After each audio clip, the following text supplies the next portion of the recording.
नमस्कार दोस्तों, Sai plus channel में आपका स्वागत है। इस चैनल के माध्यम से आपको साईं बाबा की सच्ची कहानियां व बाबा की सच्ची लीलाएं जानने को मिलेंगी। साईं सच्चरित्र ग्रंथ में भी लिखा गया है कि साईं बाबा की लीलाओं को व उनकी कथाओं को सुनने से व श्रवण करने से पापों से मुक्ति मिलती है और जीवन में परम आनंद तथा नित्य आनंद के वे अधिकारी हो जाता है। तो आज इस वीडियो के माध्यम से आप जानेंगे कि साईं बाबा का प्रथम आगमन कैसे हुआ और उनके व्यक्तित्व के बारे में। तो चलिए वीडियो को हम प्रारंभ करते हैं। चलिए दोस्तों, अब हम जानेंगे कि बाबा का शिरडी में पहला आगमन कैसे हुआ। श्री साईं बाबा के माता पिता, उनके जन्म और जन्म स्थान का किसी को भी ज्ञान नहीं था। इस संबंध में बहुत छानबीन की गई, परंतु बाबा से तथा अन्य लोगों से भी इस विषय में पूछताछ की गई, परंतु कोई संतोषप्रद उत्तर अथवा सूत्र हाथ में न लग सका। यथार्थ में हम लोग इस विषय में सर्वथा अनभिज्ञ हैं। नामदेव और कबीरदास जी का जन्म अन्य लोगों की भांति नहीं हुआ था। वे बाल रूप में प्रकृति की गोद में पाए गए थे। नामदेव भीमरथी नदी की तीर पर गोनाई और कबीरदास जी भागीरथी नदी की तीर पर तमाल को पड़े हुए मिले थे। और ऐसा ही श्री साईं बाबा के संबंध में था। वे शिरडी में नीम वृक्ष तले 16 वर्ष की तरुणावस्था में स्वयं भक्तों को कल्याणार्थ प्रकट हुए थे। उस समय वे पूर्ण ब्रह्म ज्ञानी प्रतीत होते थे।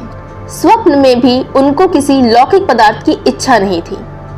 उन्होंने माया को ठुकरा दिया था और मुक्ति उनके चरणों में लौटती थी।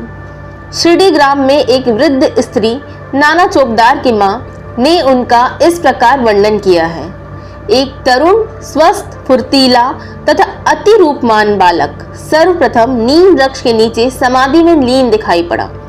सर्दी व गर्मी की उन्हें किंचित मात्र भी चिंता न थी। उन्हें इस अल्प आयु में इस प्रकार कठिन तपस्या करते देखकर लोगों को महान आश्चर्य हुआ। दिन में वे किसी से भेंट नहीं करते थे और रात्रि में निर्भय होकर एकांत में घूमते थे।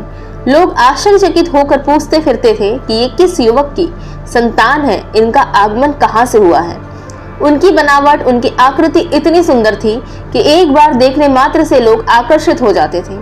वे सदा नीम वृक्ष के नीचे बैठे रहते थे और किसी के द्वार पर न जाते थे। यद्यपि वे देखने में युवक प्रतीत होते थे, परंतु उनका आचरण महात्माओं के सदृश था।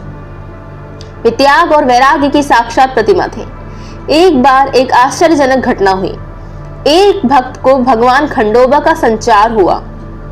लोगों ने शंका निवारणार्थ उनसे प्रश्न किया, हे देव, कृपया बताएं कि किस भाग्यशाली पिता की संतान है और इनका आगमन कहाँ से हुआ है।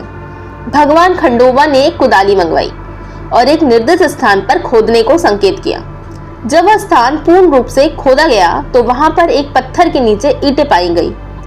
पत्थर को हटाते ही एक द्वार दिखा जहां 4 दीप जल रहे थे।